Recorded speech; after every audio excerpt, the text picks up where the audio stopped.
Everything's Putin's fault. Oh, did I say that? Everything's Putin's fault. Yes, everything is Putin's fault as usual. Did we miss anything? No, We 2 didn't have a weeks. show last week, so nothing happened, right? Pretty much. Yeah, nothing to see. We didn't. What we didn't mention, we should have mentioned at the beginning of this month, because no, it was last show was before the start of June. So Uh-huh. actually, well, that's okay. First show this month, so yeah. we can talk about it now. This is Pride Month. Do you know that? Yeah. It's on Twitter anyway, so it must be real. What does that mean? Pride. Explain that as best you can. I don't mean. I know what it what do you mean? refers to. What do they mean when it's the Pride, the month? Why is it 1 month of the year? Well, you need a month to just get all the Pride in, you know. Okay. Is Is that why I'm seeing all these videos of and you, parades? And you may have kids? thought it's gay pride, but it's not. It's actually LGBTQ pride. Yeah. Whatever. It's not. You can't call it gay. You shouldn't call it gay pride anymore. I'm down with it. It's LGBTQIA plus. Good job. No, not bad, huh? It's good that you I can just- quote that. Yeah. Yeah, yeah.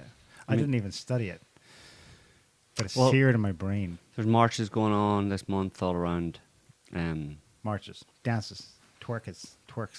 Yeah. And kids are involved, right? It's, Well, I mean, this is maybe a bit inflammatory what I'm going to show now, or as an example of. This is from one I just sent there, Scotty. It's from Washington D.C. and it's it's the LGBT plus etc. Pride march and play. Go full screen now, please.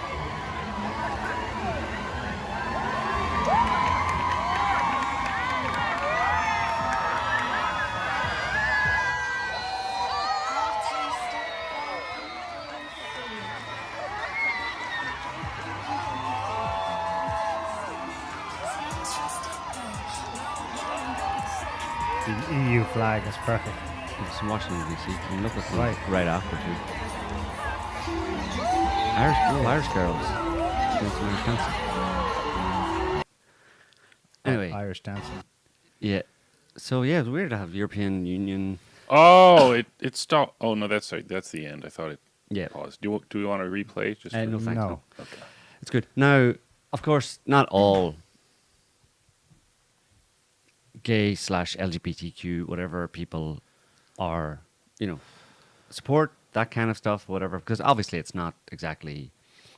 It doesn't have anything to do with rights. You know what I mean? Oh, well, maybe it does, but there's certain rights that obviously everybody agrees that should be curtailed, right? And men flashing their fake boobs in public and twerking at a cop, Fake boobs, they're real. whatever. No, they're not real. Well, he Maybe has that- surgery.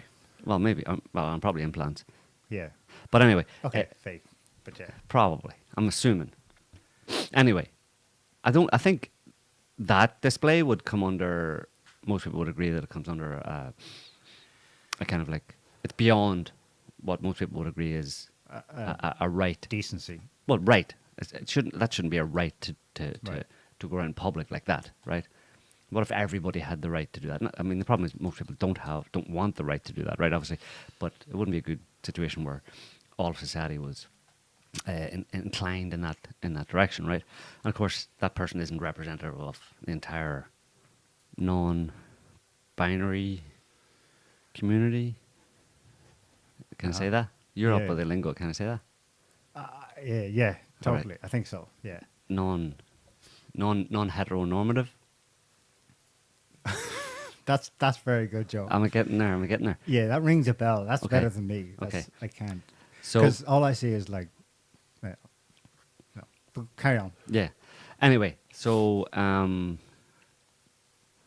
yeah, there's that, and then there's that's what's going on. I mean, the thing about it is, I don't want to get into this topic, right? Because it's obviously not something we really want to talk about, whatever. But like, I just don't think that has much to do with rights. That the display of that, of course, there's a lot of people behind who are not, exposing themselves or just displaying themselves in the way that guy is. But that kind of display has become That's a woman, Joe. Huh? That was a woman. What do you mean? You said that guy. Yeah, he is a guy, no? No. No, he's neither. No, I think you're missing the point. He's neither. She is neither. They They. are neither. Yeah. Anyway, the point is, what is my point? You I don't see know what how my we point can't is. talk about it. Yeah, There you I don't go. know what my point is anymore. The point is that there's a lot of people, you know, Yeah. who get out for LGBTQ, gay pride, whatever, and it's about rights, and they talk about rights and all that kind of stuff, right? And there's a lot of people come behind who aren't. But the problem is that for decades and for a long time now, and going back into the 90s and stuff, those kind of marches, gay pride or whatever they're called, pride marches in cities around the world, were defined by that kind of a display. You know what I mean? So it's like I don't understand how anybody, any organizers or people who, you know, proponents or advocates for those kind of rights marches or pride marches or whatever, allow that kind of thing to happen. But I suppose their hands are tied in a certain sense, because if they were to say anything about it, it would be discriminatory and blah blah blah blah. So it's a problem, you know. It's one of those problems. That's why we don't talk about it. It's one of those problems that you just go, listen, whatever. People can have their own opinion about it, and you know, just carry on. Next topic. Anyway, what are we doing? So yeah, you explained that Pride Month means that- Yes, the whole month, around the world. Well, around the Western world, really. I'm pretty sure there's not much happening in places like India or China or Russia or probably, you know, it's mainly it's only the international community that promotes. Yeah, the IC. Yeah. i.e. Western Europe and America, North America.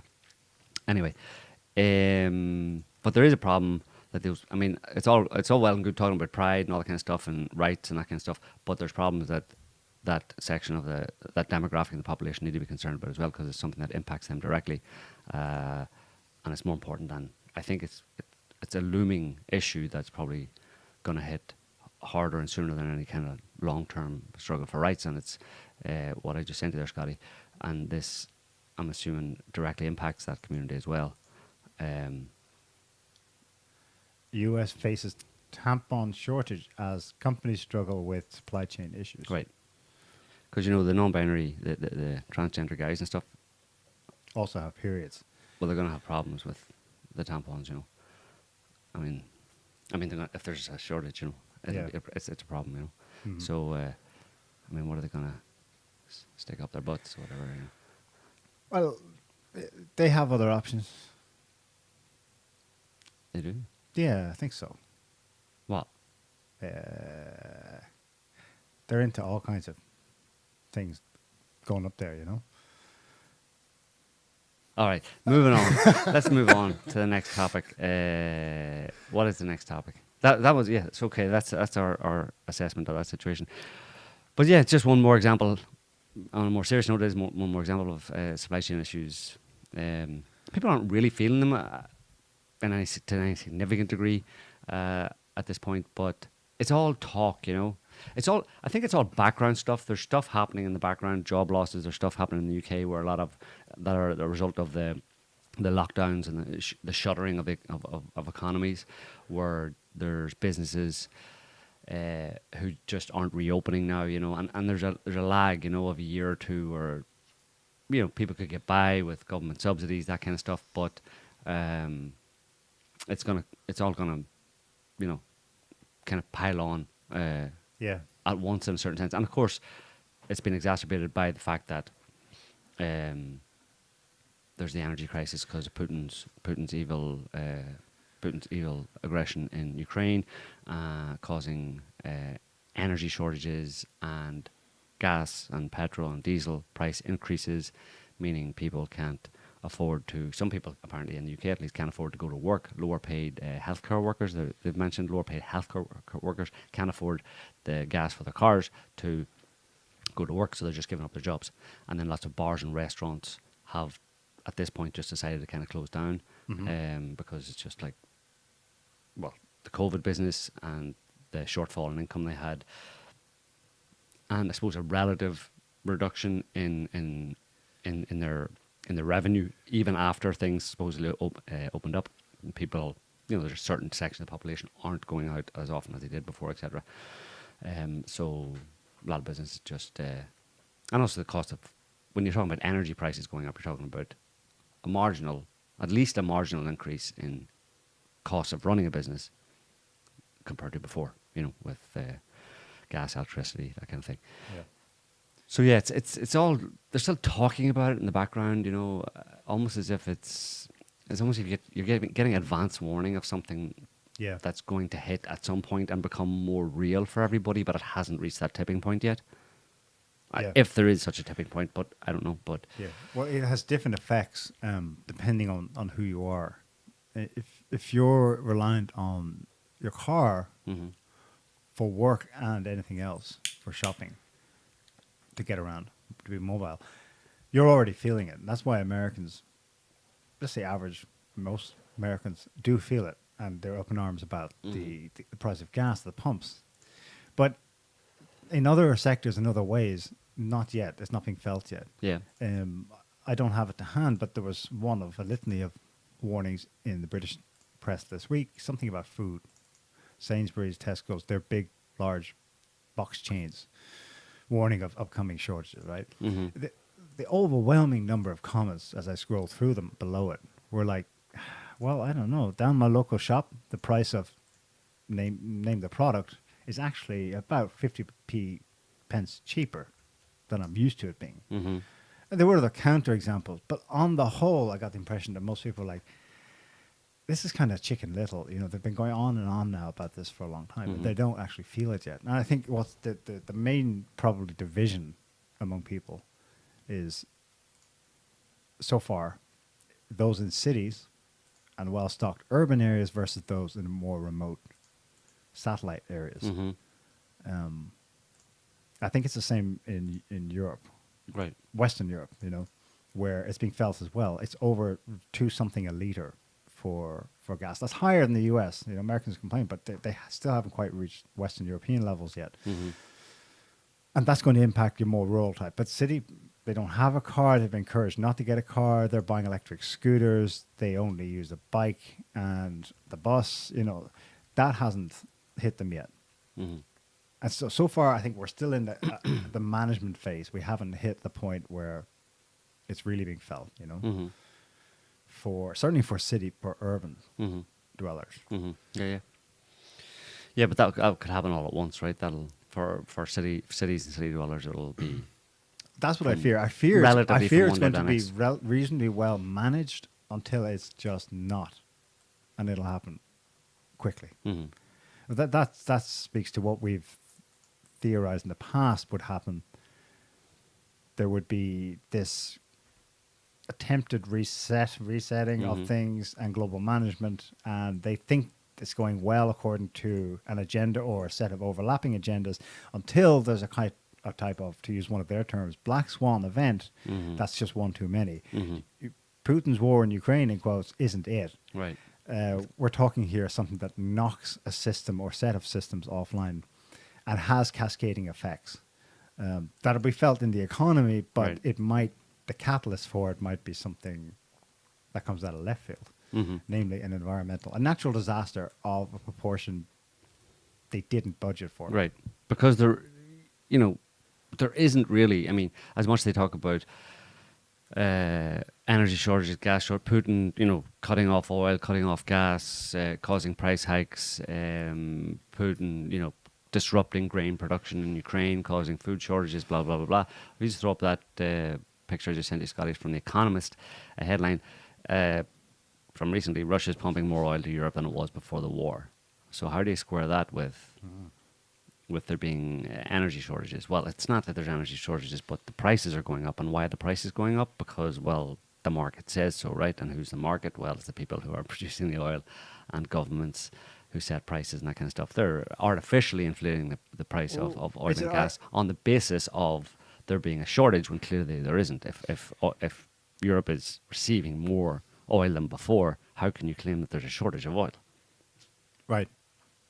How can you say there's an energy shortage? And you notice you don't hear much about gas anymore either, about Russian gas, because Russian gas is flowing as freely as it was before. Okay, some countries may be trying to cut back and source it from other areas, but they're not having a lot of success in doing that because it's vastly more expensive and more difficult to get LNG, liquefied natural gas, by boat into their countries when their whole infrastructure is set up for receiving it by pipeline. So those countries that have been receiving oil, Russian gas by pipeline, are continuing to do so, and the media just goes quiet on it.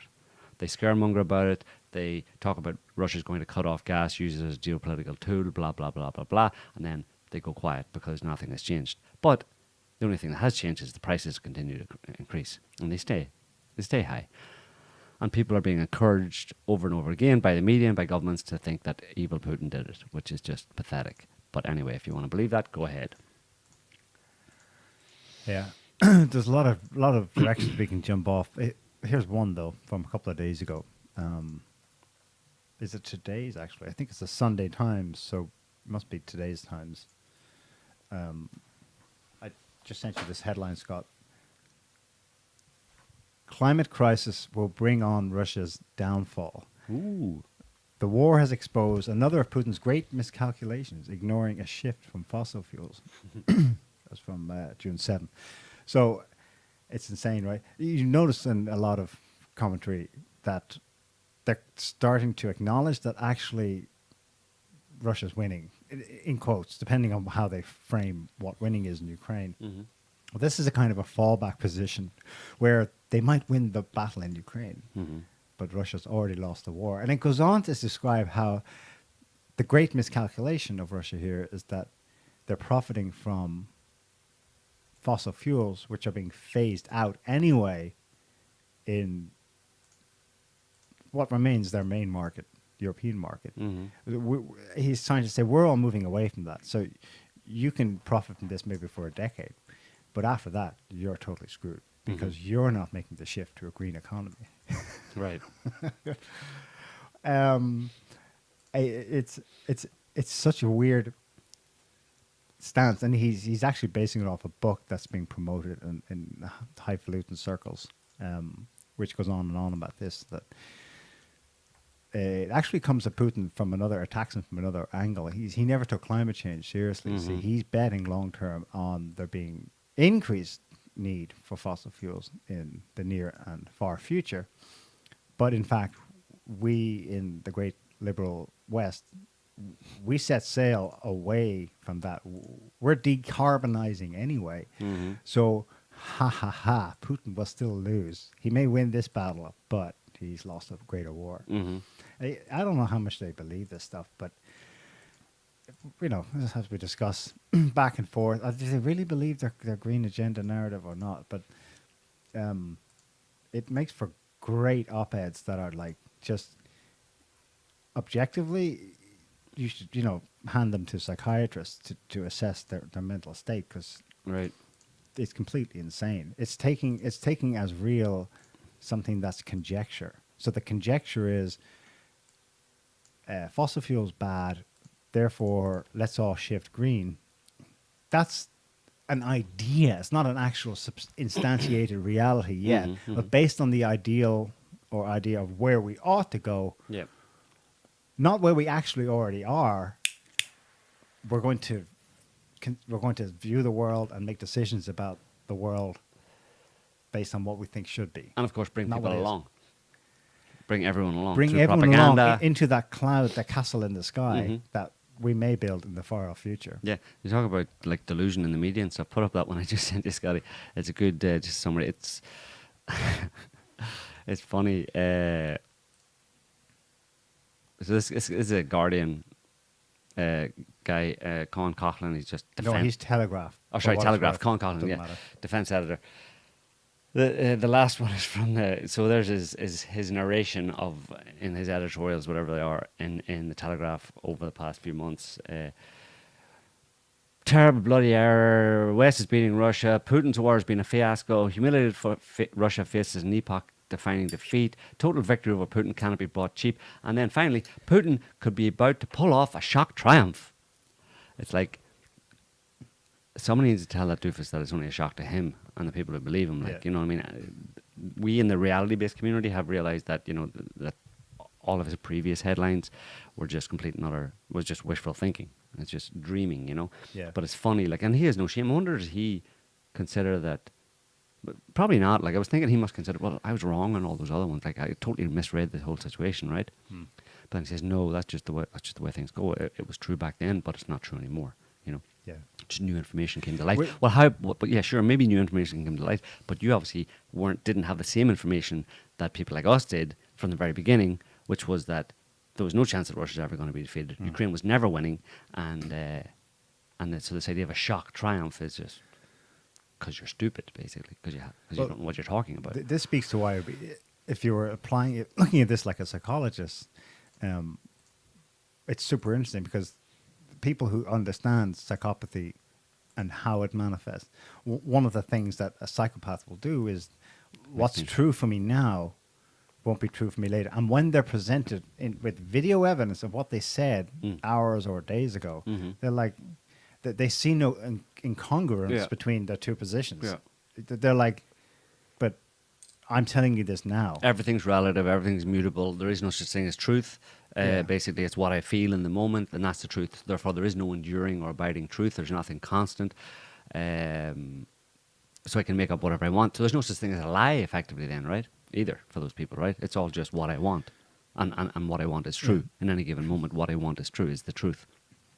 So it's a very different definition of truth for those kinds of people, as most normal people hold to. Yeah. And then there are spin-offs from that where relatively normal people have adopted over the last, it's a common phrase now. Well, they agree to settle an argument with my truth, your truth. And it's useful for practical purposes. Right. The two can agree to differ and go away. On trivia. But that's okay on trivia. If it really grokked either party in that situation, they'd be like, hang on, they both can't be true. Yeah. One of us is wrong. But the one who's able to have that introspection is the one who appreciates that. But usually with normal people, you can have that conversation and come down to some kind of a basic truth that you both accept, based on some fundamental values or, almost just humanistic, normal human values, right? People can have that my truth, your truth, and it's fine because it's trivia. It's not something of no consequence, right? Okay, you think, ketchup on mayonnaise on fries is horrible, and I think you think it's false that it's good, and I think it's true that it's good, but who cares? Let's have our own truths. And obviously that's a crass example, but there's other examples. It can get, there's many examples where you can disagree on things and it's no big deal. You can claim, you can hold your truth on it and I can hold my truth on it. It doesn't matter. But on bigger issues, that can ultimately mean life and death for people or people's well-being. Well, no, there's no my truth and your truth in those issues. Yeah. You have to come to an agreement. You have to have a same basis in terms of your perspective and your view on life and the world and what's right and wrong, effectively, on a kind of morality. There has to be a common morality. And most people can get to that point if they have, if they get through their differences and stuff, they'll agree if it's really an important point. But obviously people in positions of power don't need to do that, don't need to discuss it with the plebes, with the ordinary population. They make the decisions, and their decisions are based on what's good for them in the moment. And what's true for them in the moment is what's good for them in the moment is what's true, and vice versa. Before we go on to it, there's one other thing I didn't want to leave. We got off LGBTQ month a bit too quick there. There's one from I haven't sent it to you yet. This is from Ireland, actually. Again, Ireland was in the first one, and Ireland is in this one as well. I thought it was, appropriate. I had to do a double take on the. It's a flyer for Pride Dublin this month, and I had to do a kind of double take on the top. All people are accepted at Dublin Pride, no matter if you're gay, trans, bi, or Ukrainian. Well, and they've incorporated the Ukrainian flag into the LGBTQ flag down the bottom there. You see the blue and the yellow versions of that. Yeah. But what do you make of that statement at the top there?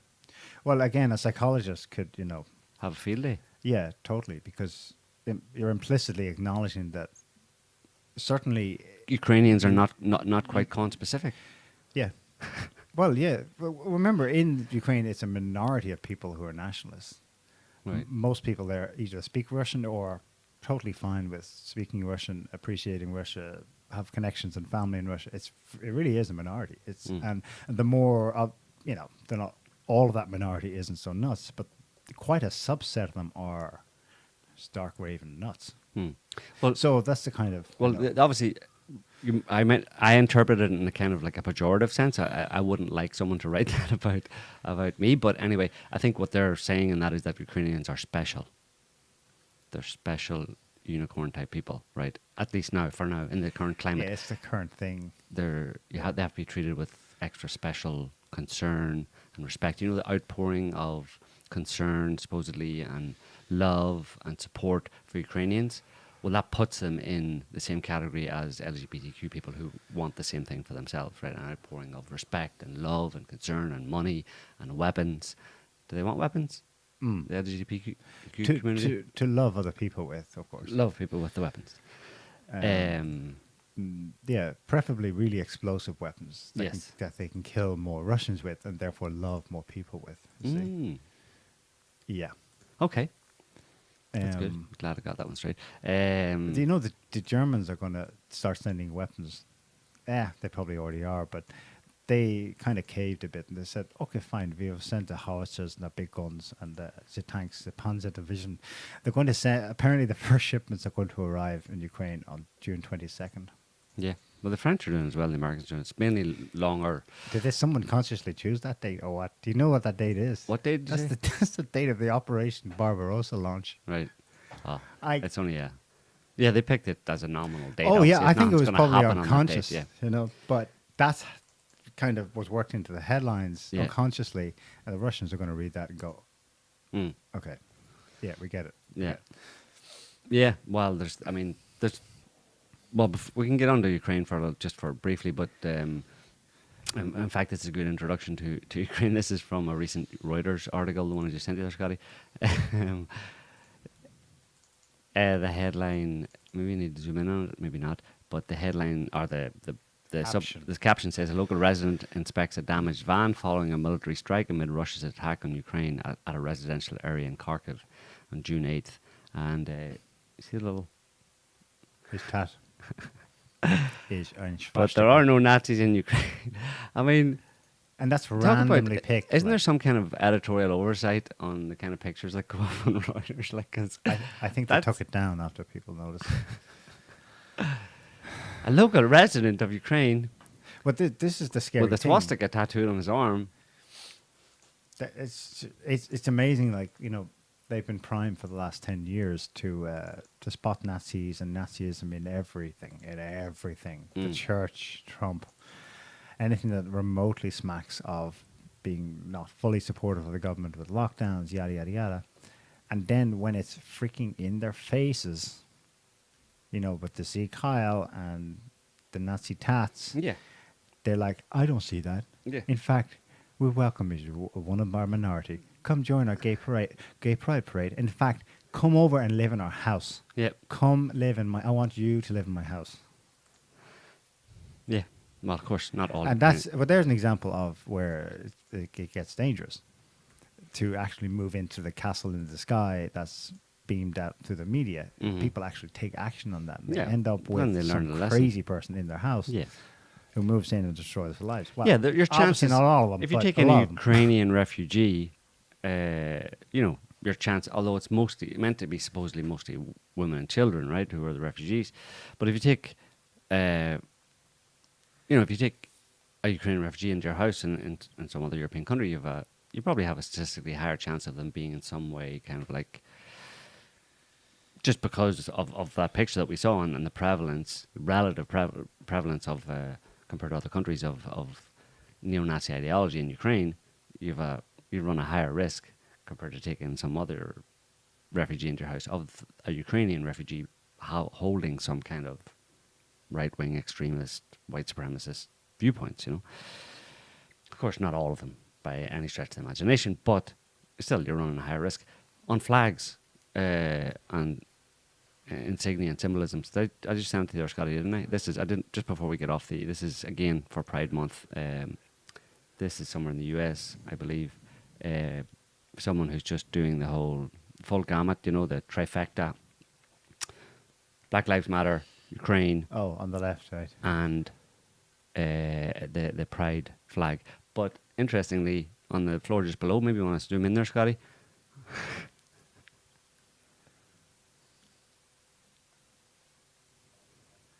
What is the dummy? What the Little it's closer. creepy. What is that?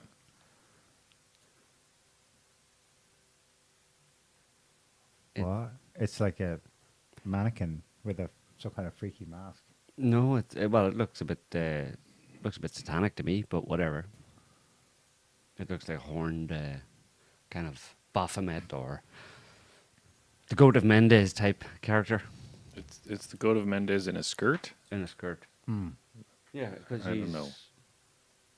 I wonder what the T-shirt LGBTQ. says, or whatever the shirt on it says.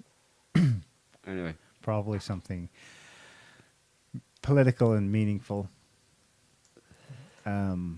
Yeah, well, it's a weird world we live in, you know. People, this is why my only commentary, like, well, no, I better not say it. don't say that, Neil. Like, I just think, yeah, okay. It's. Just leave it, Neil. I'll just leave say it. it's creepy how these things blend together with you know, effortlessly.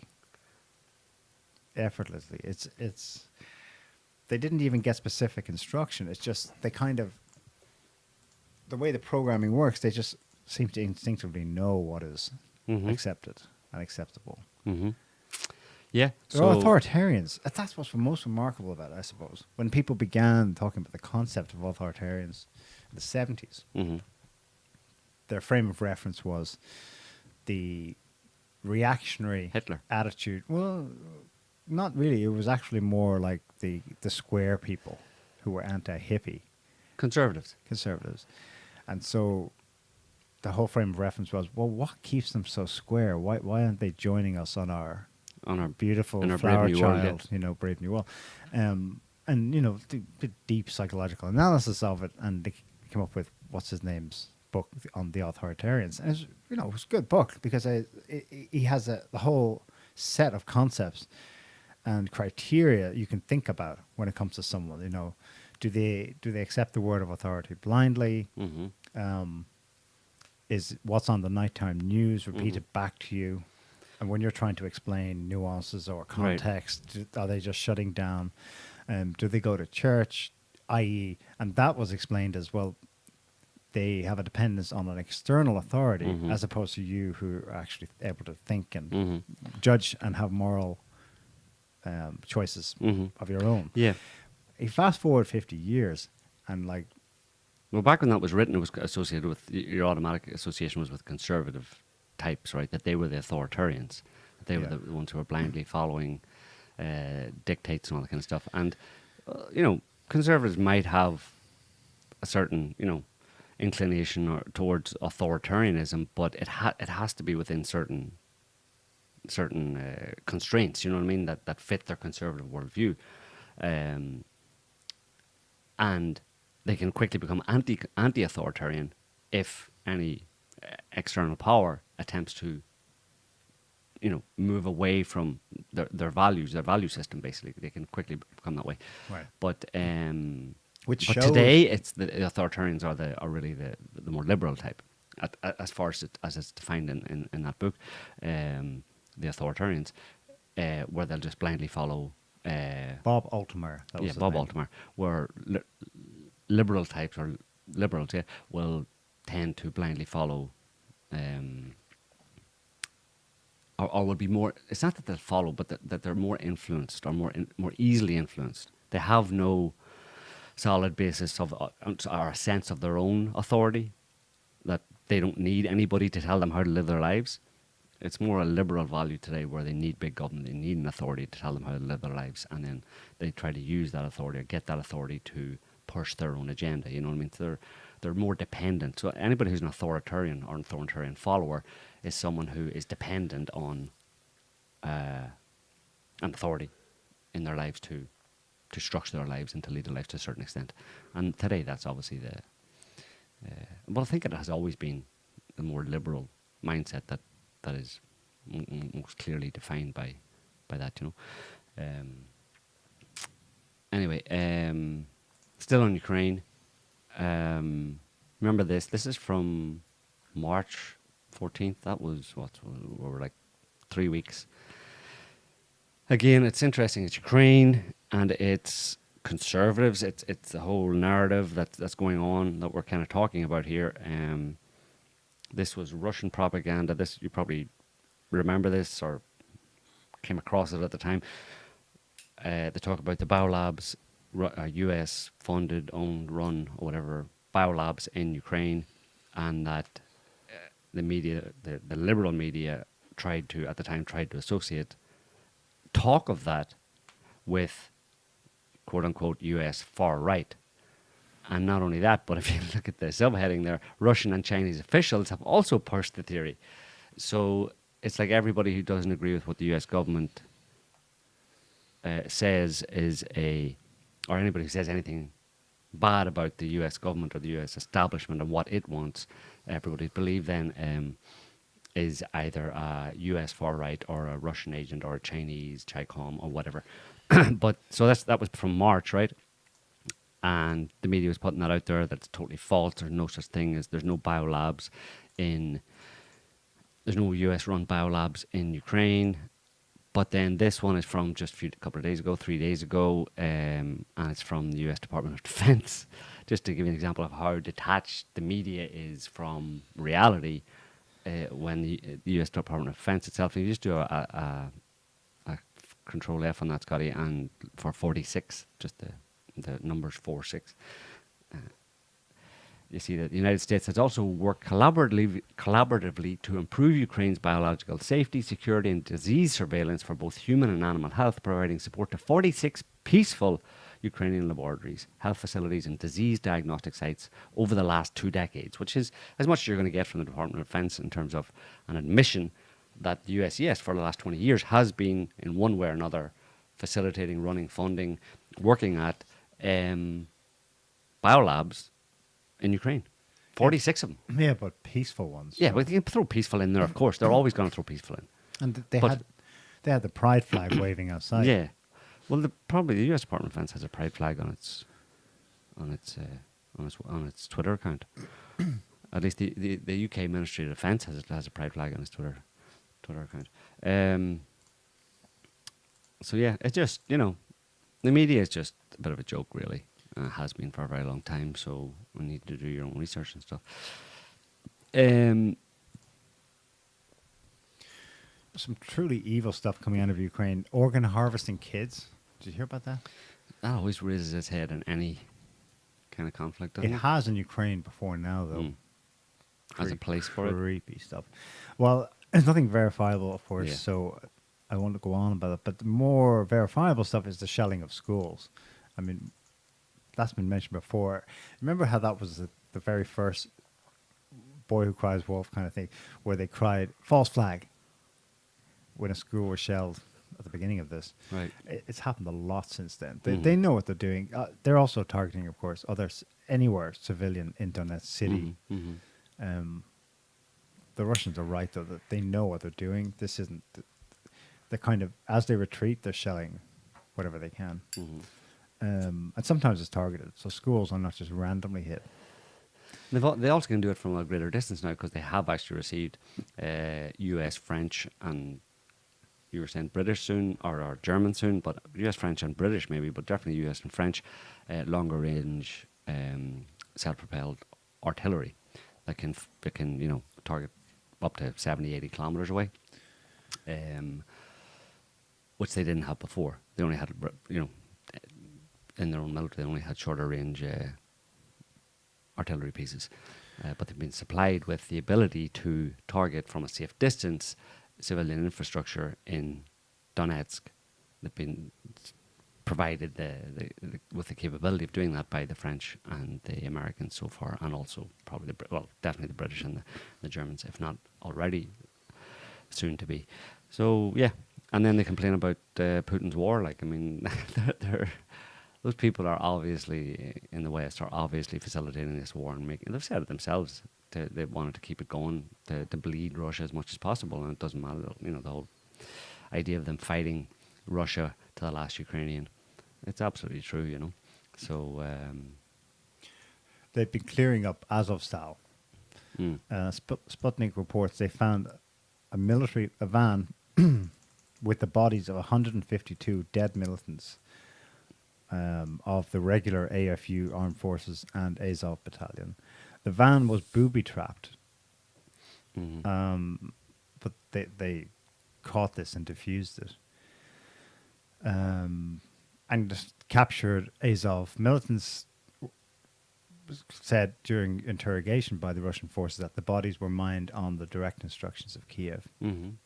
So they were hoping, this is what we suspected, part of the creepy standoff with moving into that site in Mariupol was that there was some kind of atrocity planned whereby the Russians would do something and then a load of bodies would spill out. Oh, look what Russia just did. So that's probably only one example of what they found. But they were, This is so grisly, but they were it's soldiers so in line with the other stuff. the that bodies they were got of regular soldiers, right? Yeah, Yeah, their yeah. own fighters. But that's probably ones that had either died So, as a result of the fighting and stuff, and they just use them as a, because they know ultimately the Russians are going to go in and kind of clean up the area, and they're going to find some bodies and going to try and repatriate the bodies or send them back to Kiev, and they just don't give a shit about the bodies of their own soldiers, so they just booby trap them, and that's the kind of thing you're dealing with, in Ukraine. Yeah, I mean the situation in Ukraine right now is not. It's progressing. I mean we probably if you remember back on previous shows, we've talked about. Generally speaking, we haven't talked in depth about anything going on in Ukraine in the actual conflict, other than just an update on the progress, if there was anything to mention. After Mariupol fell, the battle now is for, basically securing all of the Donbass, the eastern region, and that's progressing. And that's been, like we've said repeatedly, this was a plan that was developed many months before, probably we could even suggest years before the actual conflict began. And the Russians had a plan, and they knew it was going to likely to take a certain period of time, which, and I've mentioned before that the kind of only real intimation that the Russians gave of how long it would take was that as soon as it began, Putin mentioned in response to the sanctions that were imposed by the West, he said we need to prepare to deal with these sanctions. We need to restructure and deal with these sanctions until at least 2023. And that obviously is directly tied to the actual conflict, which suggests that they knew that this was going to be at least around at least a 1 year conflict. That their plan to implement their plan and to achieve their goals in Ukraine was going to take a year. Now you've heard exactly the opposite of that from day one, from the Western media and from governments, that it was meant to be a 3 days to take Kiev, and it's completely failed, like your guy Coughlin in the Telegraph. It's just a joke. The level of ignorance and stupidity, and that's one of the things we're trying to figure out is, like, periodically try, make an effort to try and understand from these people whether they believe it themselves or whether they're consciously catapulting the propaganda. And it's anybody's guess, really. Depends on the person, But On previous shows, you've said clearly that the Ukrainian military side is directed. There's a direct hand, operational hand, coming from the Pentagon / Western military. that's as plain as the nose in your face. Plain as the nose in your face. Well, New York Times puts out an article last week that got some attention because the headline is U.S. lacks a clear picture of Ukraine's war strategy, officials say. So they were trying to say, unlike other countries, like in the article, they say Russia's tactics, we know what they're up to. Ukraine, we're not so sure about. Do they even have a plan? Well, that's tantamount to saying that they're in disarray. They don't have a plan. That this war was never meant to be won. It was understood even from the beginning that by the people in Ukraine and Zelensky and his types that it was never about winning a war against Russia. They were fully on board with the American plan, and this ultimately is an American plan, or a Western plan at least, but certainly America's in the lead, to wage a war, a kind of war of attrition against Russia, bleed Russia, fight Russia to the last Ukrainian, and do all sorts of, see what they could achieve and what they could do under that umbrella of, or in the context of a war occurring, what they could do to not just screw over Russia or defeat Russia in some other way, or make it painful or difficult for Russia, but also to make it. It seems we have to accept that it seems that some were part of the plan, allowing some agency and intelligence to these people, is that they must have known that that what's happening right now in terms of the blowback on Europe, the burgeoning blowback on Europe and the US, was going to happen as well, and they carried on doing it, and they continue to carry on doing it. They continue to carry on causing price hikes in energy and in possibly grain shortages and maybe famine in Africa and that kind of stuff. And they're doing that. They're actively involved in doing in creating that reality, creating that situation. Was that if they simply just said, listen, Russia's going to win anyway, why don't we just get it over as quickly as possible, minimize the damage, and then, to everybody, that would be an intelligent, that would be a rational approach to it. But obviously they have a different agenda. But and they're not so stupid that they don't know or didn't suspect that there would be this kind of blowback on themselves, on their own people. Unless you want to. So Ukrainian forces, when they make decisions about who to send where, how to resist, where to draw back, that's not Kiev's choices. Operational choices are someone else's. But at this point, they're entirely dependent on Western weapon supplies. So of course the West has massive input on how those are used. Because this New York Times article was going out. Its point was going out of its way to say that, cite U.S. intelligence sources saying that Kiev doesn't tell us everything. We have blind spots. I thought that's completely flies in the face of the assumption we've worked off, which makes me think it's probably fake news. It's probably maybe Biden may not have every for heads sure, up for from sure. Kiev, People who speak publicly from intelligence agencies, but U.S. deep state, right? They know where it's going and what's likely to happen. It's their war, baby. And speaking of Zelensky, have you got a link there? But just on the same topic, it's interesting just to tie the ties between Russia and, Ukraine and the US.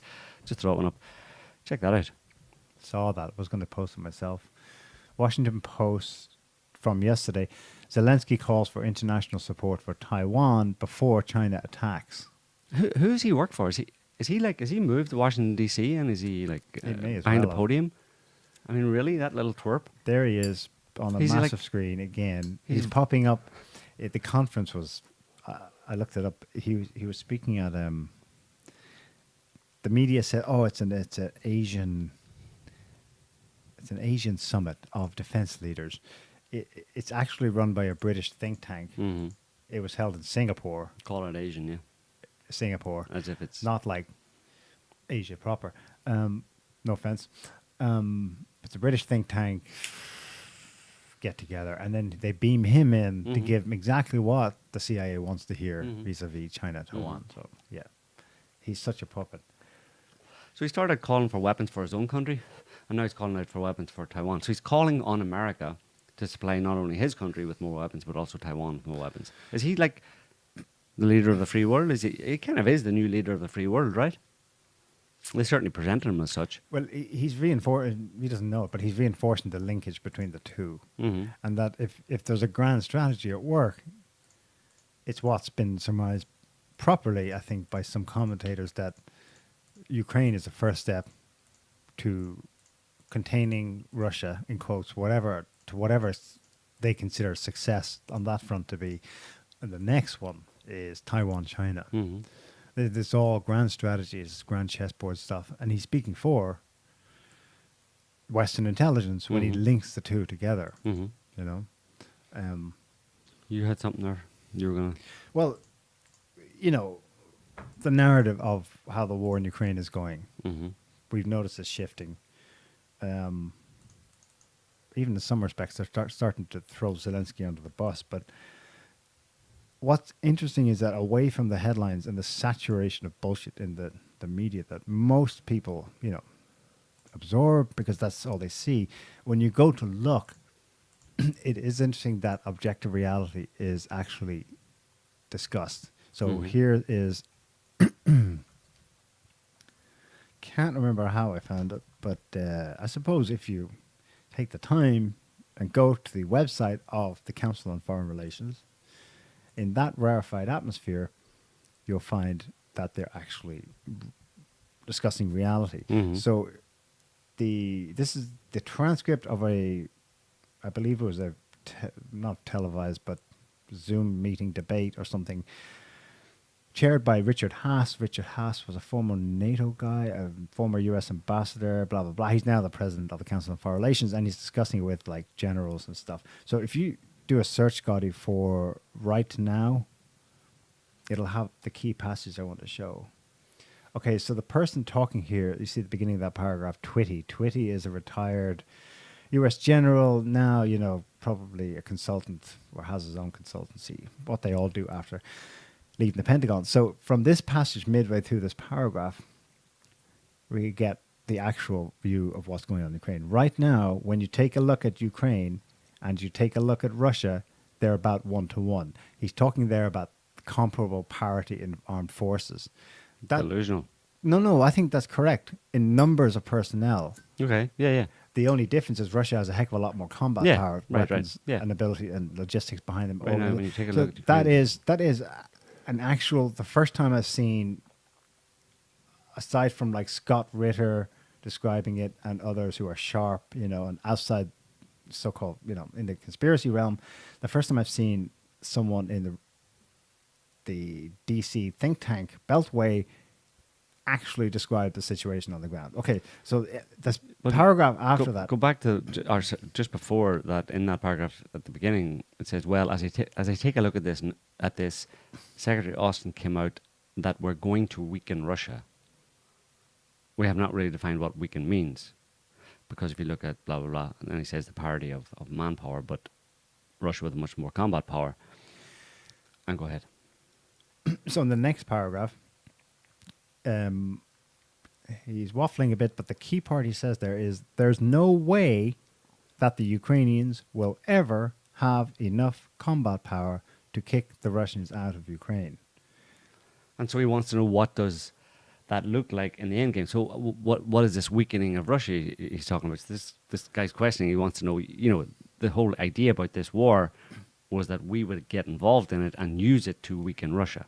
Yeah, and remember But right now it doesn't look like it's happening. for So what do 3 you mean? months, everyone was told Ukraine is winning. They're going to push Yeah. them back, and they're going to go all the way to Moscow and kick Right. Putin's That's ass. part of the propaganda. In the real world, they acknowledged in the Yeah. Council on Foreign Well, Relations. of course, this but we've talked about this inter-discussions. before, where we say that all that talk Yeah. about Ukraine winning and all that kind of stuff was simply to G up and to boost morale Yeah. in the Ukrainians and Western populations, because everybody wants to be on the winning side, right? If you start putting it out from the very beginning, this war is just, it should never even have started. Like Russia's just going to stay. They're going to get what they want. Ukrainians are going to die en masse. It's a completely pointless war. What's the point? We shouldn't do it. We shouldn't be helping it, or sending weapons, whatever.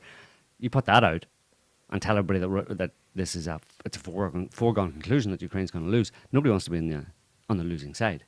So you have to present it as we're the winning side to get people, at least for a period of time, to get them to back it.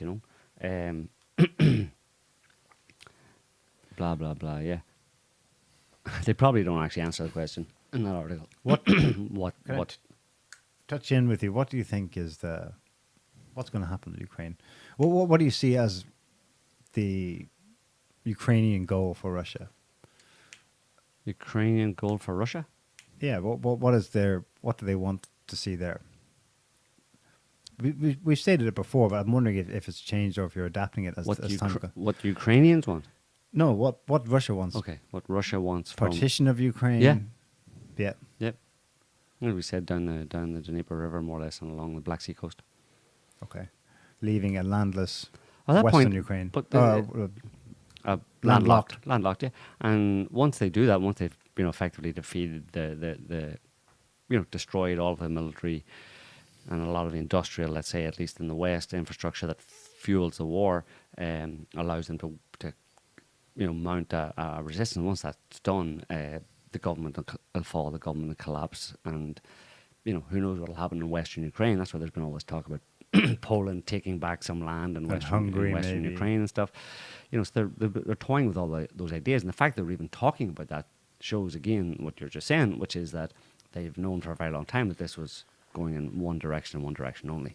But it's all good because, like we've said again repeatedly on the show, and lots of other people, and most people should know it, is that war is an end in itself for the people who wage it, especially the ones who don't actually go to war, but wage it. They're the ones who are making a lot of money off the war and an opportunity to, it's called, wasn't the term creative destruction? It's creative destruction. It's all good. For certain people, has no downsides whatsoever. And people don't understand that, but it's hard to understand because it doesn't, it sounds like something a crazy person would, you'd normally think that's the thoughts of the domain or the attitude of a crazy person, but, well, maybe it is actually. But people don't allow for the fact that the people that are running the show here are effectively crazy. It's very hard for people to really take that seriously. They'd say, yeah, those people are crazy, but they don't mean it. But they need to start considering that they are in a certain sense, not in the kind of clinical sense. Crazy as in they're not, running around the streets naked or they're not at pride parades or anything like that. But they are, in a certain sense, very, very, very much, in a very real way, crazy. Actually, yeah, I'll give you an example of what I mean, and of course we don't have to go very far to we don't have to look very far to find the crazies, and we don't, and it's not, and somewhere we've looked before for crazy people, Poland. This guy's, yeah. So this is a Polish foreign minister, and he claims that the West has the right to give Ukraine nukes, specifically to dissuade Russia. Well, actually, specifically so that it can protect its independence. Now, think about how crazy and detached from reality, which is, I suppose, the definition of crazy, you have to be to think that at this point, in a conflict where Russia actually initiated the conflict, invaded Ukraine, because of the threat of Ukraine getting weapons, including nuclear weapons, he thinks now it's a good idea to give Poland or Ukraine nuclear weapons, that's going to make things all better or something. I mean, it just boggles the mind. I mean, there's no nuance to this. You know what I mean? There's no in-depth analysis that he's done. He's just straight up, he's saying, give Ukraine nuclear weapons so it can protect its independence. When the whole reason the conflict is occurring is because that's where it was going to go. Yeah. Ukraine with nukes. So his solution to the conflict is the thing that caused the conflict. Yeah. And that's it. Okay. So, well, yeah. He's an MEP now, and he's married to Anne Applebaum. That's the beautiful marriage of.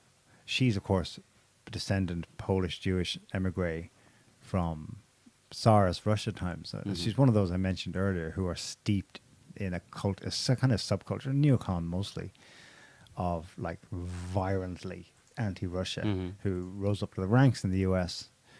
of foreign policy and Washington think tanks, and and Applebaum marries back hand across the water. She marries back across to an actual Pole from the homeland, who obviously has the same worldview as her. And you get this marriage of modern European Union, he's now an MEP, with the kind of modern United States neocon, Russia must die attitude. Bizarre mind virus he's got. I'm just going to run through a couple other things. Stick that one up, Scotty. You thought it was gone, Neil, but it's not. I'm sorry to have to tell you. Is it the ninth wave? Leading scientists warn country will be hit by a new wave this month of course, COVID. We will have a new wave of infections this month, says Professor Christina Pagel, desperately trying to remain relevant. Lockdowns.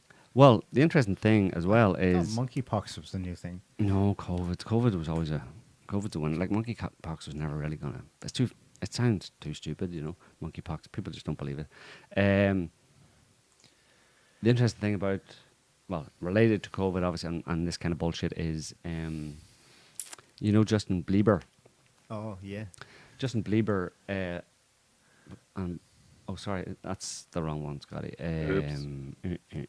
Sorry. Well, actually, well, we can keep that for later. What do you know about Justin Bieber?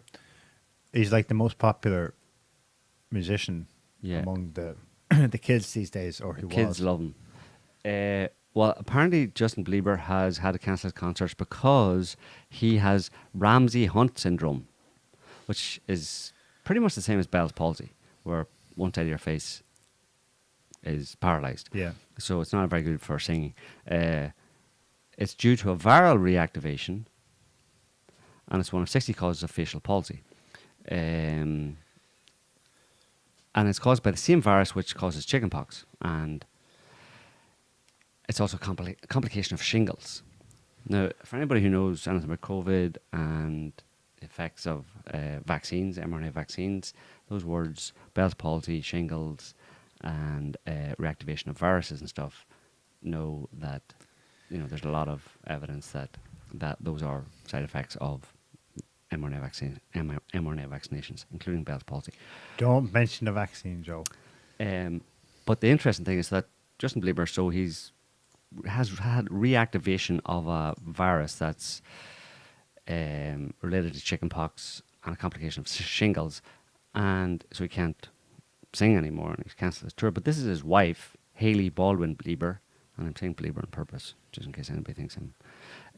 And we'll hear what she has to say. They did come to the conclusion of why they think I had a blood clot in the first place. And the conclusion that all of the doctors came to was 3 different things. One was that I had just recently started birth control pills, which I should have never been on because I am somebody who suffered from migraines anyway, and I just did not talk to my doctor about this. So ladies, if you suffer from bad migraines and you plan on being on birth control pills, make sure you tell your doctor, because having a stroke is a potential side effect from birth control pills. The second thing was I had recently had COVID, and that was something that they thought was a contributing factor. And then the third thing was that I had recently gone on a really long flight. I had flown to Paris and back in a very short amount of time. It was the and flight, I slept yeah. through the whole flight both ways, didn't get up and move around, never thought about wearing compression socks. It was the So compression basically, socks. all of the doctors came to the conclusion that it was a perfect storm that led to me having a small blood Yeah, clot. absolutely. And And that was absolutely the has conclusion. nothing to So do they with the still fact didn't that you're like know triple vaxxed. necessarily how Just the pause it blood there. clot traveled to. So it's basically she had a stroke. So her husband, Justin Bieber, has a partially paralyzed face, Bell's palsy effectively, reactivation of viruses. She got a stroke. She's young 30-something, She's 28. 28, healthy, sporty person who had a stroke, and it's possibly because she didn't wear contention socks or on a flight to Paris, or any other random assorted reasons. But People the truth in her is case they were- people in her case who had COVID, young, healthy, sporty, no history of any illnesses, don't get strokes from having COVID. You get flu-like symptoms. Anyway, I just thought it was interesting that that which shall not be mentioned was not mentioned there. They were both squashed by the elephant in the room, but they still don't see the elephant. Right. Yeah. But this again speaks to what people see and don't see. Like, you know, Because of what they're told. you can have Nazi tattoos in your face, but the guy at Reuters putting that up as an example of why Putin's a Hitler, you know, Doesn't can't see it. He actually can't see it. It's a kind of a hypnosis effect, you know, where they can hypnotize people to not see something. Right. They've been hypnotized to not see something. Yeah. So that other tweet that I sent you by accident there, Scotty, that's just from, you can throw it up if you want, it's kind of interesting. Can you do full screen on that as well? Anyway, this is at the Washington, D.C. It's a result of what we talked about in a previous show, the shooting in Uvalde, Texas, and the stuff that has been going on since then about cancelling guns on since then, Canada banned all handguns. I don't think we mentioned that. Yeah. Canada banned the sale of all weapons, basically all guns. Yeah. As a result of a shooting in Uvalde, Texas, Canada bans the sale of weapons, and it's not a problem because in Canada, most people, if you're not into hunting, whatever, you probably don't want a weapon. You don't have a weapon. You're not thinking of buying one anytime soon. But this was a response to that shooting, just from, I think it might have been yesterday. Anyway, it's a rally in DC. They were held all over the country, Take- but yeah. this was DC. Yeah. Take back our, stop, ban guns, basically. And it's funny because I don't actually know what caused them to do this, but they did it. Maybe someone shouted Putin or something, or I read that someone threw something at the stage, and it made a noise. Not a gun, but like a water balloon, something. a pebble. I just play. It's only a few seconds. Every day for our Oops. fight. Every day for our Yo! Do not run! Freeze! Do not run! There is no issue here! Do not run! What you doing? That could have been so much worse. Of course, yeah. But it's interesting. For me, it just spoke to this the sorry state of America, at least in that respect, where you go to any gathering and that can be provoked, by nothing or by anything really, and it's because of the prevalence of mass shootings, and that's a part of the American psyche now. That maybe in the back of their minds, maybe they're not consciously aware of it, but in the back of their minds, everybody is aware of that threat. 100%. That's a real and present danger, and primed. anything can just set They, them off. they live in terror, and it's barely suppressed, and the slightest thing going off, then that terror is like right there. But that's a result of terrorism, and it's not just a war on terror and the boogaboo stories about neckbeards and foiled plots and stuff. It's Oh, everything, it all all went of away. it. It's the mass shootings, everything. They are in this headspace now where they go straight into panic mode. Yep. Yeah, and are you going to talk about your thing? My thing. Yeah. Yeah. Well, okay. So one more thing, since we did one more little snippet. I'm just doing Well, news bites here, and then we can go into that. Yeah. It's just FYI from the World Economic Forum, which we should all be very attentive to these days because Klaus Schwab, our glorious leader, he knows what's what and what we need, and I just thought it was interesting. And they put it out there. he will make us happy. Yeah, well, actually, happy is in the actual title.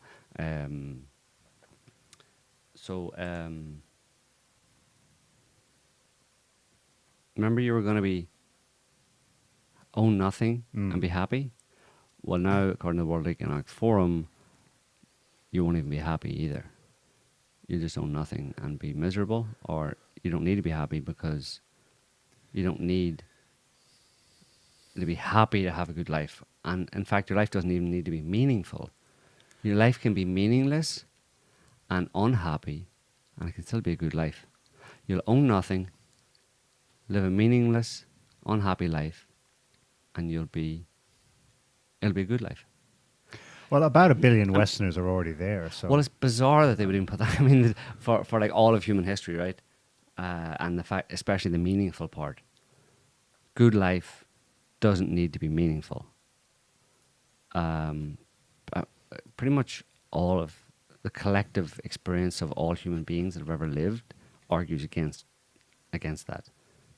So it's a kind of bullshit that it just gives you an idea of what whoever it is or what the World Economic Forum is about. The fact that they would put that out there, something so obtuse and ignorant and stupid, and the idea that they have any influence over people, what people think and what they do, and apparently they do. I don't know if they have any direct influence. Obviously we don't know the ins and outs of how those networks actually function, but the World Economic Forum has loomed large over the past few years, and Klaus Anal Schwab has been catapulted to the top of the news feed very often and stuff. So someone wants him and what he espouses, which is apparently that, i.e., good life isn't meaningful, and it's not even happy.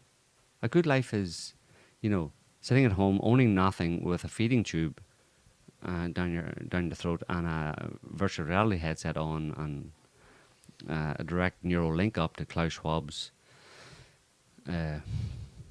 voice, basically. That's a good life, Neil. That's a good life. That's what we're going for. That's what we all want. Don't you want it, Neil? So I thought it was interesting that Davos kicked off early June, and I'm, usually a bit of a news hound, but I didn't realize until about 10 days later that at the same time in Washington, D.C., the Bilderberg Group, we met for the first time in 2 years. mhm. Yeah, and you just had the Council of Foreign Relations up there as well. Council, well, okay, that pops up. all But the they know good guys. they publish materials. Yeah. Bilderberg Group, No, it's they Chatham don't House exist. rules. Whatever's talked about stays there. That's what They call do publish. They used to publish a rough list of the topics that we discussed, at least. But it's part of the schizoidal nature of the West. Is we're open society. That's what George Soros says. Everyone should be like us Don't- because we are open. And then there's the Bilderberg Group, and They only meet at Bohemian Grove, though, don't they? no, they meet. They change it every year. Yeah. They haven't met since COVID, but now they're back. And of course, it's in Washington D.C. under heightened security. Moloch. Moloch. Praise Moloch. I don't know what they talk about, but it's still there. Praise Baphomet. I want to say something else on domestic U.S. politics. This week, Go on then. there was a January 6th. It's Pride Month. It's also January 6th month. Nancy Pelosi's hosting, it's not even a proper Do they- Senate hearing. It's a House Select Committee. Do they have a flag? January 6th month? They should have one. no? Probably. It's probably American flag upside down. Trump behind bars or something. It's the first of a series of public hearings, thoroughly controlled by the Democrat Party, on the insurrection. The insurrection! Let's not say anymore. We still have a strike just from doing a show on that event. Yeah. But I just want to note that it was aired on every network, the whole 2 hours of it. All programming was interrupted to show this. We interrupt. And someone your did a regular side by broadcasting. side of the six or so main broadcasters. And it's the same feed. It's just sort of like, the thing they hit authoritarian countries with. It's state TV. This is Russian state affiliated. BBC always going on about, this is from a Russian state TV source. The implication being we have free media, they don't. And here's a stage. It's not even like an actual hearing where there's rebuttal. Normally in a Senate committee hearing, up at the front there, they've got senators on both sides, and they get to question the testimony that's brought forward and stuff. This is just pure railroading, of the truth about January 6th, the insurrection. But So it wasn't any kind of an investigation. It was just no, it's just a recital of it's all. Here's what It's a happened. recital of the facts in Lest- quotes of what were reported that day. That lest we forget. there was a bloody insurrection. No mention of the fact that the 4 police officers who died, in quotes, at the time were whittled down to 1 who died because of other reasons. No mention of the actual protester who was killed, Ashley Babbitt. It's an example of how you build a castle in the sky and you move into it and you just don't move. And it's amazing how it can withstand the interrogation of just reality. There've been some good investigations since then. There've been a lot of piece by piece dismantling of the claims that were made at the time, like the 4 dead police officers got whittled down to 1 who actually died because he had a stroke or something, or he was stressed or something. No one ever actually killed him, but the facts don't matter. It's Don't let them get away with a good narrative, right? A good So- foundation that's going on. narrative. Something else that happened last week in the is New that Republic. Peter Navarro, he's an economist in the US. he was briefly the trade secretary under Trump. Mm-hmm.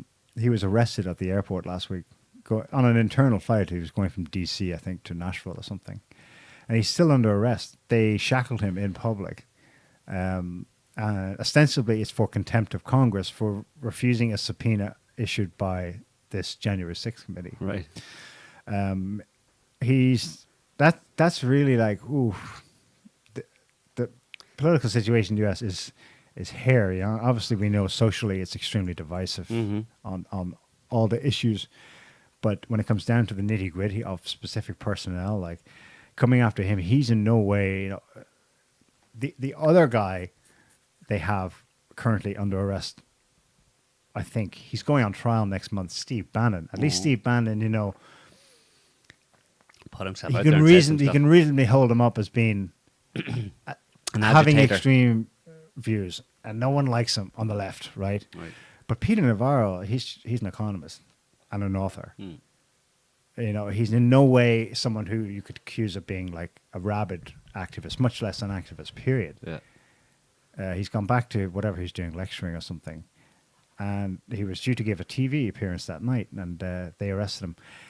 And the only follow-up stories about this are that they leaked what he said to the arresting officers, which he says, well, okay, he was polite to them, they were polite to him, and he said to them, at least you guys are kind Nazis.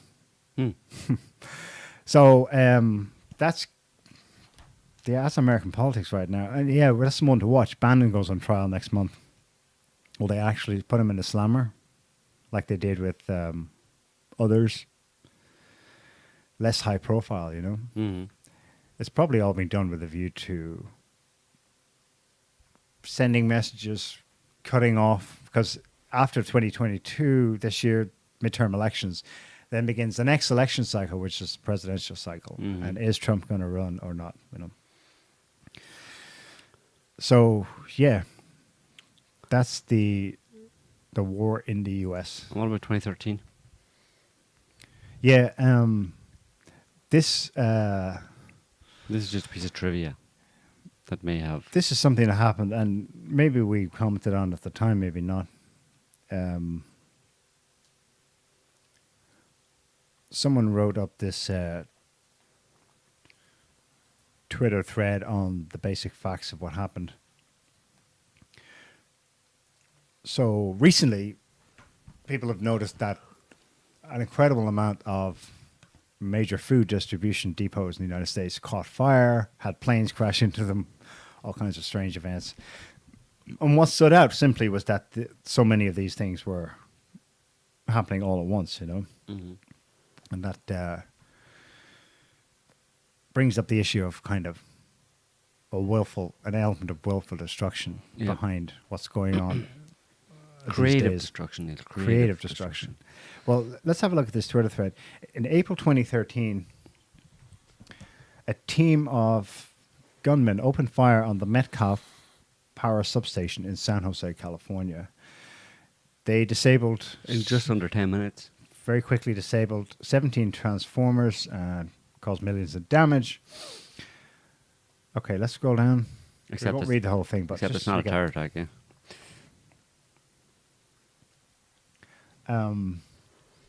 It was pretty major for California because it provides most of the Santa Clara Valley with power, including Silicon Valley.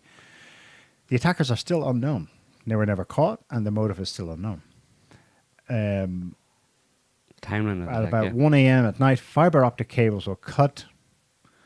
Nearby, the substation lost internet and phone service. Okay, scroll down. A surveillance camera. This is the only evidence footage. It's very brief. You It's can not play it even there. worth playing. It's just like a very short, almost like a series of still images where you see the sparks of a gun coming from left. You can play it, Sky.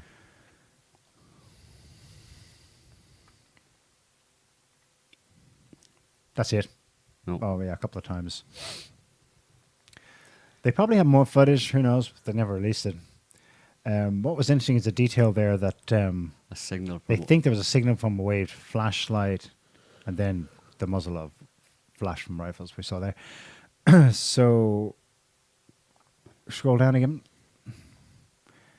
The call went out from somebody working at the plant. Motion sensors detected possibly the bullets grazing the fence.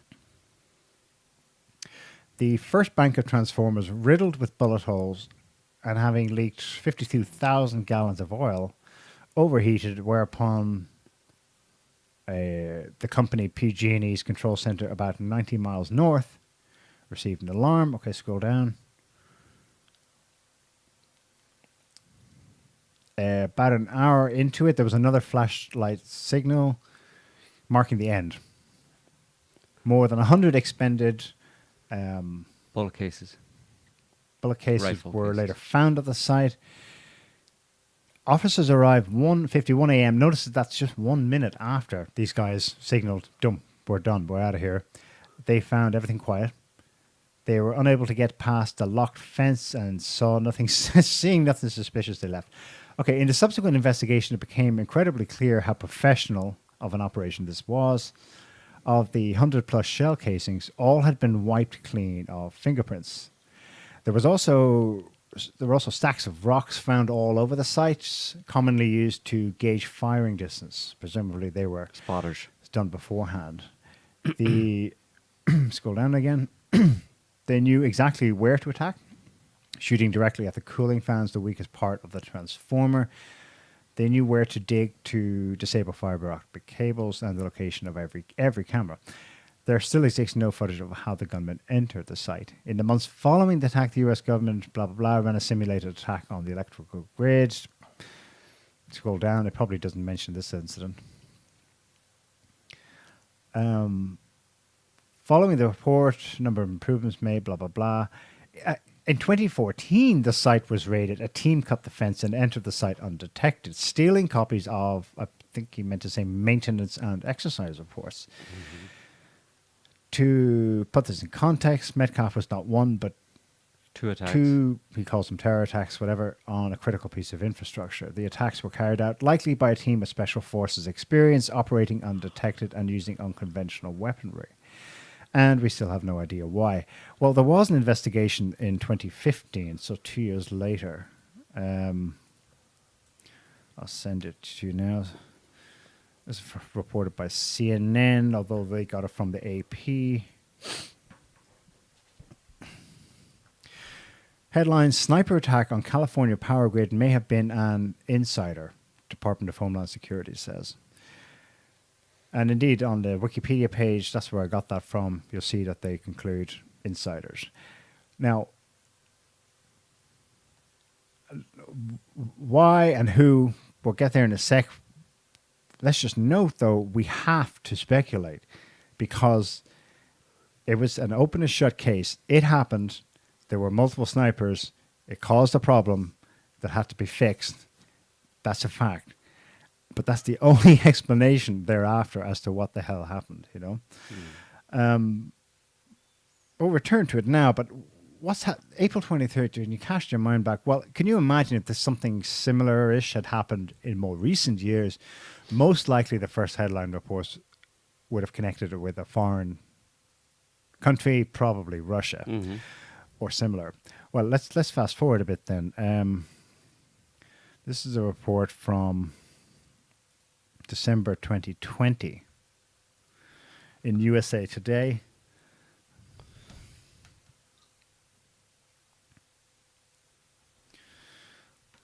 Headline: White supremacists plotted to attack U.S. electric grid by shooting into power stations, FBI says. What's interesting is that their information for making this claim, the FBI said, was because they had caught on some internet chat room an Ohio teenager who allegedly shared the plan, and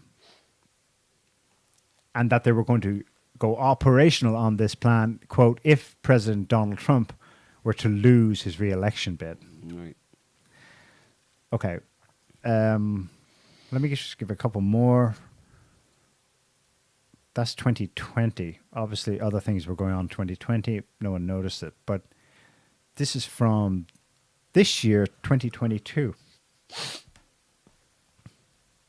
January this year, headline: extremists have developed, quote, credible specific plans to attack the U.S. power grid. DHS says in your warning. Extremists. Well, that's a bit more vague. Okay, so there have been other incidents in these last 10 years. Remember back about 3 years ago, the major pipeline that links the Gulf of Mexico with the U.S. Northeast went offline. And the first reports about it said cyber attack and Russia in the headlines in some form or another. And the media ran with that for about 2 days until Biden himself, if it was Biden himself, it must be after his election. So when did this happen? Anyway, I remember Biden, he turned it down on accusing Russia. But you were still left with the fact that something had happened to disable the major oil pipeline in the United States. Who done it, you know? Lastly, in this kind of thread, and we can return to Metcalf, last week, this is the reason I actually went down this wee rabbit hole or memory hole.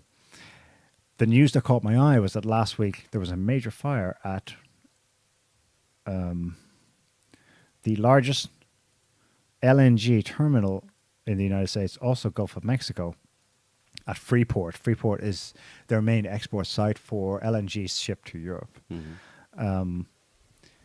So the first news you got about it was all a wrap, you know. There's been a fire. It's okay. It's under control. Okay. So you think, well, no biggie. But it's the fact that it's such a key terminal, playing such a key role At this time. Yeah. And they could immediately tell us, you know what? Sorry, but for the next 3 weeks, so there's still 2 weeks to go. For the next 3 weeks, there'll be no shipments of LNG coming out of that place. Which puts a bit of a dent in the plans to Imagine that to you want to replace flag Russian, that to the market. in replace quotes. Russian gas to Europe with LNG from the US. That's the whole plan, right? Or that was the plan, right? So that's not exactly helping, right? So if that was sabotage by another insider or whatever, it's obviously not just about Russia. It's about, you know, if you want to go there, the explanation will be that someone somewhere in positions of power or whatever in the West obviously wants to create or orchestrate or engineer what would you call it? Well, an energy crisis obviously, but that directly impacts people's standard of living and security, basically energy security and food security. Someone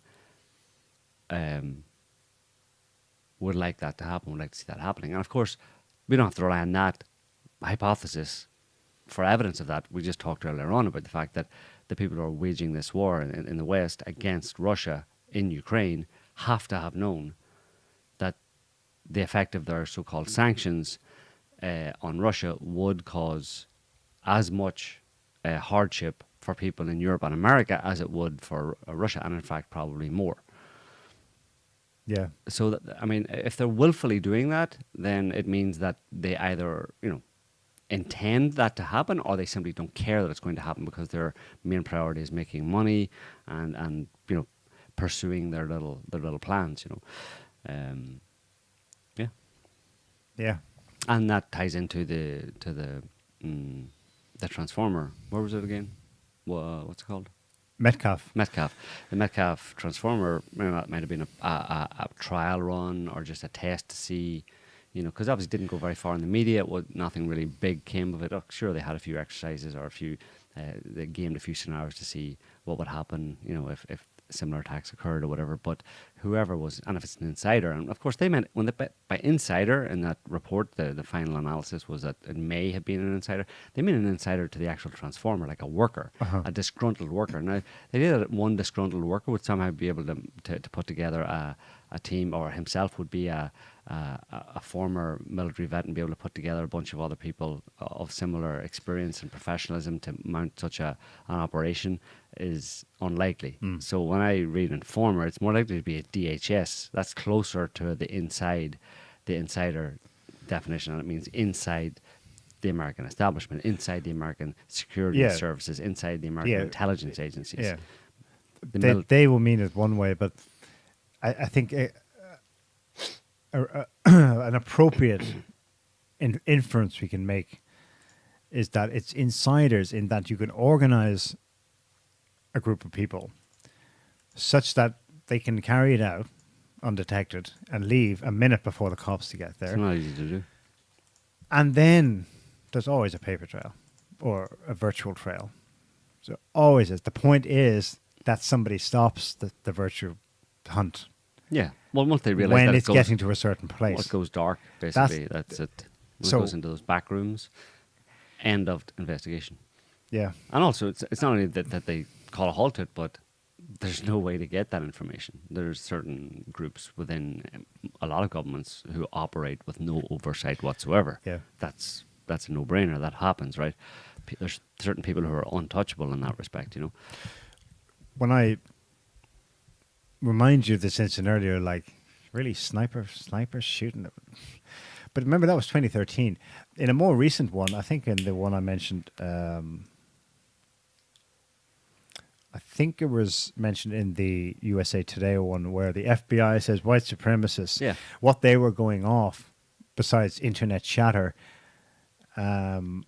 was another incident where there'd been an attempt to sever, in some way sabotage a different plant. I can't remember where, using drones. Right. So things have moved on. Now you wouldn't need to organize a team. You can use just your drones and do stuff that way, you know. And I kept looking, but maybe I need to do a deeper search. But I swear to God, there have been other incidents at power stations in the intervening years where if they were being reported now, I bet it would be as one actually, one I didn't even bother throwing up. There was one that was North Korea got blamed for in 2017, or there was a suggestion. I think there's probably more of the stuff that goes on, you know, and a few of them become high profile cases. Yeah, testing defenses. Who knows how they probably justify it at the time. It's probably like, let's see what happens. How quickly can we come back online? You know, what happens if we do this and that? It's not purely just destruction for its own case. They could have done that. They could have really like destroyed the plant, and that isn't what happened. It was fairly easily brought back online. It didn't cause like a major blackout in California that resulted in political trouble for whoever's in control of California at the time. I suspect some of that goes on in other contexts. I remember Texas, you know, major blackouts, and then Governor Abbott, you know. So that can happen. But here it's like it's so cut and dry, it's so clean, quick, get in, get out. It begs an explanation. But the only kind of one we can give is some kind of contextual. I suppose it's a reminder that there are people with influence and power who are not above causing the shortages. They've been yammering on and on about Blaming. drilling into your head. The shortage is coming. They're Blame- coming. and blaming. Get ready to blaming lose Russia weight. for it. Yeah. You know, blaming Russia for it, but that's still only part of a narrative because there are other structural reasons for it. You know, that are coming down the pipe. Yeah. We'll talk about yeah. Maybe that reminded me of some other headlines. You name it. British media: energy blackouts coming this winter. Here's what the German government's telling. Here's what German government's telling their people this week. They were saying this 3 months ago as well. I know, but it's Light candles for heat. like candles. That was last winter, Yeah. isn't it? Germans warned of difficult autumn and tough winter. I guess a tough winter is worse than a difficult autumn. Yeah. And another one, also Germany.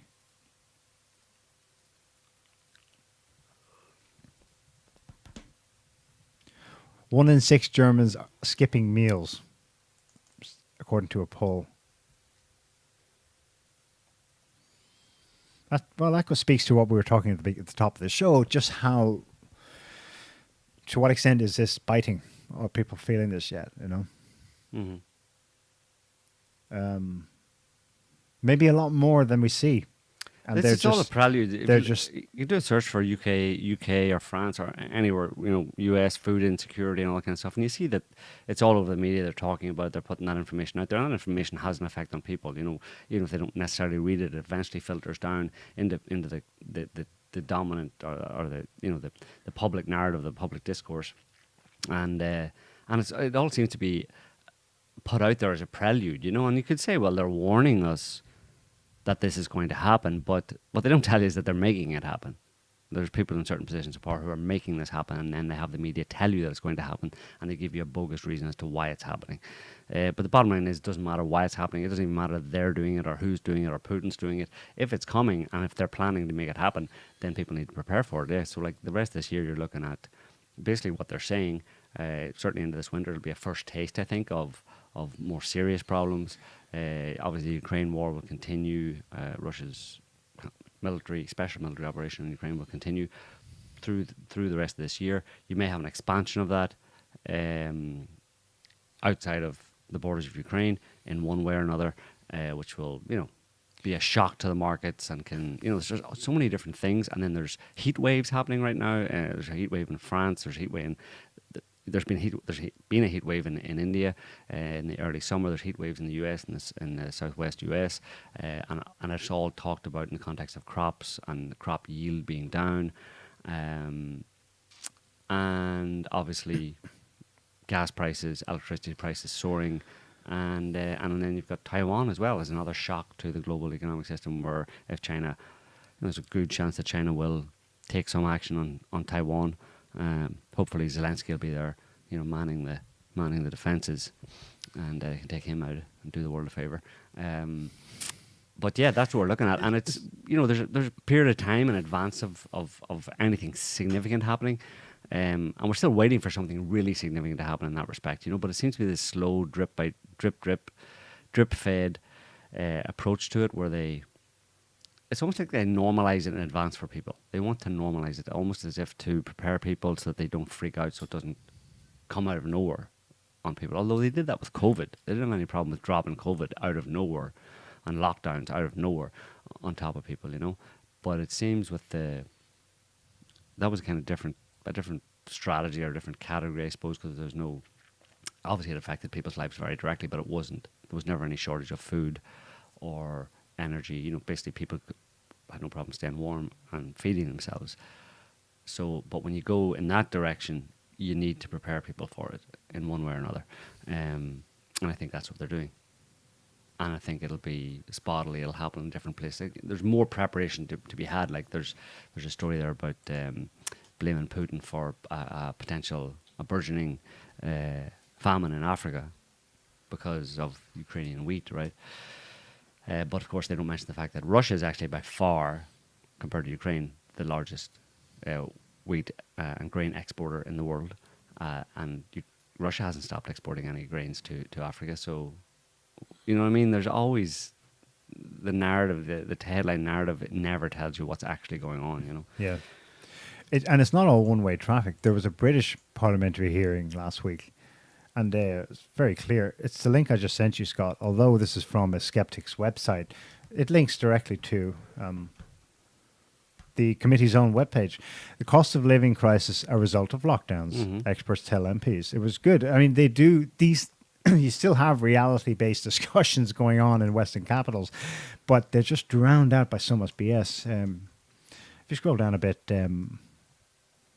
they're basically British MPs, presumably all bucking the narrative. But they've also been vigilant. They've been paying attention to what's going on.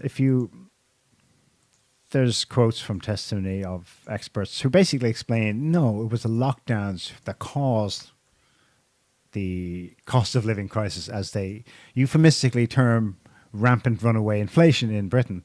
Scroll down, they have a graph. There it is. Look at this graph. Figure 1, the annual CPIH inflation rate was last higher than it currently is in April 1991. And so this shows 2012. That graph timeline is the last decade, basically. And they point out for us, lockdown starts down there. There's inflation relatively low. And it's climbing. Ukraine war starts, It's already, already at going its all peak. way up. Yeah, and throw up as an example. I came across the same topic, the Daily Mail one. I mean, you can see it in some other websites, whatever. But more than 10,000 pubs in the UK, pubs and restaurants in the UK are at risk of closure due to, they say, perfect storm of inflation and surging energy costs. Now, of course, I think surging energy costs, you're going to think Putin, right? Because that's what you've been told. This is Putin's price hikes and stuff. But just the subheadings tell you what it is. 30,000 UK hospitality members' businesses have no cash reserves. Why would they have no cash reserves? Anything to do with 2 years of lockdown and people not allowed to go to pubs and restaurants? And 20,000 of these businesses are still operating below break even. So they started operating below break even during the lockdowns. So, yeah. Of course, it's pathetic to see Biden and the rest of them trying to spin it as Putin's this or Putin's, it's Putin's fault, Ukraine. But they did it. They dealt a serious blow, at least to the hospitality sector and other areas as well, during their ridiculous lockdowns. Yeah. So, The good news is Biden. good news Yeah, the good news is Biden is going to save the U.S. energy crisis is, by giving everyone solar panels, good man. which is such a sop. It's so. We know that they know that they're not going to replace an oil and gas-based economy. No, It's a pipe dream. they're going to wreck it. They're going to wreck everything. They're going to for a wreck lot of people. wreck that economy and then just go, windmills, solar panels, I don't know, while people freeze and starve. Yep. So that's what the future holds. And I'm sorry we can't bring you any more upbeat news and stuff, but we'd like to. But I have some. You do? Okay. Yeah. It's got one. It's going to change it all. You remember random guy named Guaido? Mm. Juan Guaido. Yeah. Venezuela. He was the international arch- community's arch ruler of. president of Venezuela for Little- about 18 months. Yeah. I mean, that's a castle in the sky they built and they moved into. Yeah. As far as they were And it concerned, fell apart. this was the leader of the country. Yeah. So, Let's just say he's the leader of the country and whatever. and it becomes reality. This is Juan Guaido trying to enjoy a nice meal out in Venezuela last week.